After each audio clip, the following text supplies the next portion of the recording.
中国最新型的潜艇曝光，单壳体技术终于成熟，静音性能飙升。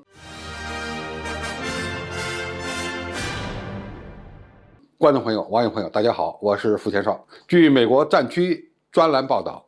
一种全新的、以前不为人知的中国新型潜艇出现了。它延续了中国惊人的海军造船计划。国外的专家估计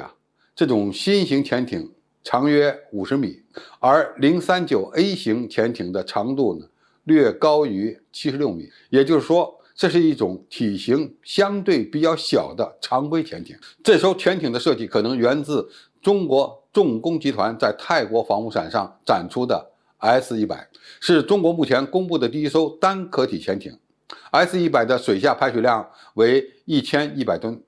长度呢大概就是60米。过去中国的常规潜艇一般都采用的是双壳体结构设计，那么双壳体呢有一些优点，但是它的缺点在现在呢更为突出，比如它会导致潜艇的体积和排水量过大。两艘水面排水量相同的单壳体、双壳体潜艇，水下满载排水量的差距呢在20%以上，排水量的明显增加会使潜艇的机动性降低，高速性能也受到较严重的影响。反过来，同样大小的单壳体潜艇，其内部的空间呢更大，可以装载的设备更多，续航能力也更强。特别重要的是，中国近海海域的水深呢比较有限，对于吨位较大的潜艇并不友好。但是单壳体潜艇的建造，首先要受到钢材的制约。如果没有好的潜艇钢，你就很难造出单壳体潜艇，因为它的抗压强度必须满足相应的标准和需要。由此就可以验证，中国在潜艇钢的研发方面已经取得了突破性的进展。除了单壳体之外呢，这艘新型潜艇的最大特点是采用了无帆设计，也就是取消了设置于指挥塔桅壳边上的水平舵，而将其改成了艇首升降舵。这种设计长期应用于德国的212型和214型潜艇上，而在中国潜艇上则是第一次使用。艇首升降舵的舵效理论上讲要高于桅壳舵，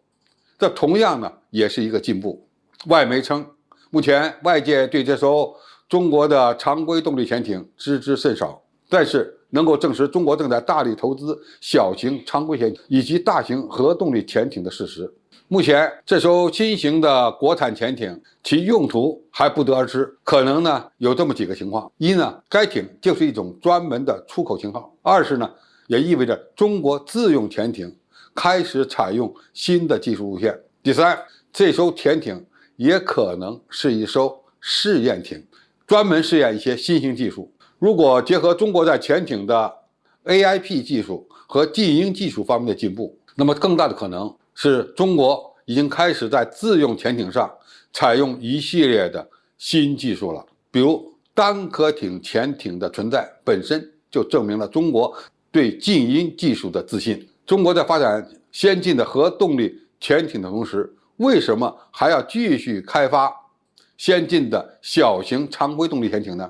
这恐怕与中国海军的发展战略需要密切相关。小型常规动力潜艇的自适能力虽然要比核动力潜艇呢差不少，但是它更适合在中国的近海区域活动。中国海军现在面临的主要任务有两方面，一是走向远洋，发展蓝水海军。那么伴随蓝水海军的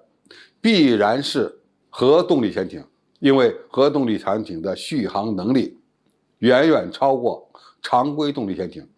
而且它的航速呢也相对比较快，完全能够跟上航空母舰前进的步伐。因此我们肯定会继续发展排水量更大的核动力潜艇。与此同时，为了在中国的近海夺取水下战场的优势，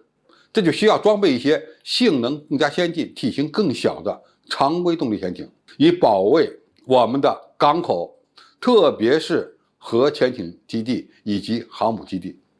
当然，这种小型的常规动力潜艇未来呢也可以用于出口，因为它的体量相对比较小，造价呢也就比较低，非常适合中小国家的需要。从理论上讲，中国海军未来面临的主要威胁不是水面舰艇，而是水下的潜艇。在水面舰艇方面，中国海军的许多舰只已经居于世界领先水平了，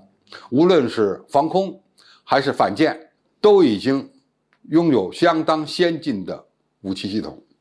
但是在反潜方面，我们还存在着某些不足，因此开发相应的水下潜艇就显得非常必要。这艘新型的常规动力潜艇的出现，也意味着中国在常规动力潜艇领域将会引领世界发展潮流，当然也会进一步的冲击国际的军贸市场。那么一旦